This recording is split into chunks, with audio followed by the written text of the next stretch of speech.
Si tu as une localisation imprécise sur ton iPhone après la mise à jour iOS 17.4, tu es dans la bonne vidéo. Salut à tous, c'est Melas de la chaîne Ultfon Français, j'espère que vous avez la forme. Certains utilisateurs après la mise à jour iOS 17.4 rencontrent plusieurs problèmes, en l'occurrence un problème d'imprécision de localisation dans l'application Google Maps ou bien plan directement natif de iOS. Mais dans cette vidéo, on va voir quelques solutions et astuces qui vont vous permettre de réparer ce problème. Mais avant cela, n'hésitez pas à liker la vidéo, la partager avec vos amis, de vous abonner à la chaîne si ce n'est pas le cas et activer la cloche pour être notifié de chaque nouvelle vidéo. Et sur ce, on passe directement aux solutions.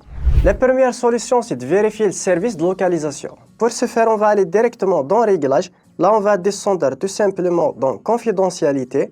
Là, on clique directement sur Service de localisation et là, on va activer tout simplement le service de localisation. La deuxième solution, c'est de vérifier les mises à jour des applications GPS, par exemple Google Maps, etc. Pour ce faire, allez directement dans l'Apple Store. Vous tapez le nom de votre application de GPS, par exemple pour mon cas Google Maps.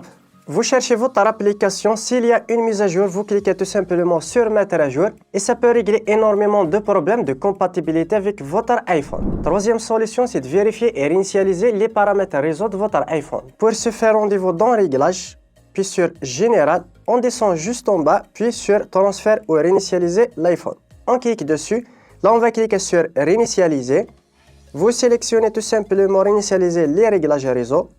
Vous tapez votre code d'accès et là vous cliquez tout simplement sur réinitialiser les réglages réseau. Il va réinitialiser les paramètres, ça va redémarrer votre iPhone et vous pouvez à nouveau vérifier si le problème est réglé.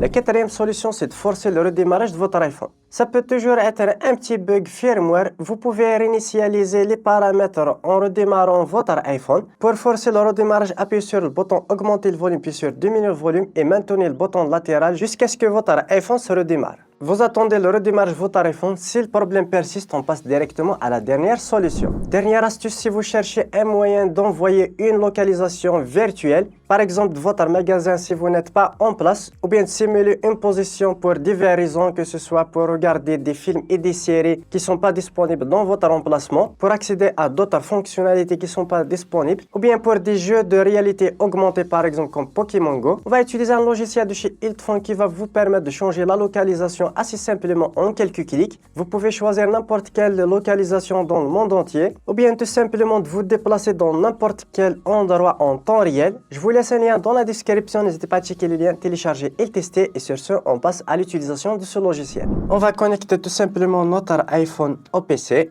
Il va le détecter le logiciel automatiquement. Voici l'interface logiciel Ultfon iOS Localisation Changer, assez simple et intuitive. On a les options ici de déplacement.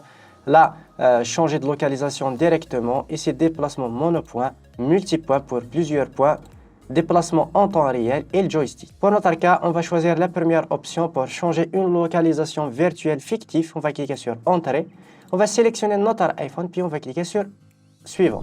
Il va nous demander d'activer le mode développeur directement sur notre iPhone. C'est assez simple. On va aller directement dans les réglages, dans Confidentialité et Sécurité. On descend jusqu'en bas et on a le mode développeur. On va cliquer sur mode développeur. Puis on va redémarrer notre iPhone. Et voici l'interface. Vous pouvez sélectionner votre adresse juste ici ou bien directement dans la carte. Ou bien directement faire des monopoints. Par exemple, un déplacement d'un endroit à un autre. Vous pouvez sélectionner la vitesse, etc. Pour notre cas, on va changer justement la localisation. Par exemple, on a une boutique à Londres. On va cliquer sur l'adresse en question. Vous cherchez votre endroit, par exemple cet hôtel. On va faire juste un petit exemple et on va cliquer sur changer la localisation, puis cliquer sur continuer. Instantanément, ça va changer la localisation directement sur votre iPhone. Comme tu peux le voir, je vais sélectionner ma localisation et là, comme tu peux le voir, on a changé directement la localisation. On va faire un autre exemple, par exemple la tour Eiffel directement de Paris, tour Eiffel. On va cliquer sur changer. Comme tu peux le voir, ça va changer la localisation directement sur iPhone. C'est assez simple. Et voilà. Vous pouvez faire même une simulation 3D. Et vous pouvez l'utiliser par exemple pour envoyer votre localisation, jouer des jeux de réalité augmentée, etc. Sur Google Maps, c'est le même résultat comme tu peux le voir ici. Je vais sélectionner mon adresse. Et voilà. On est exactement dans le même endroit qu'on vient de sélectionner sur le logiciel. Et vous pouvez faire un itinéraire, envoyer votre localisation, etc. C'est assez simple.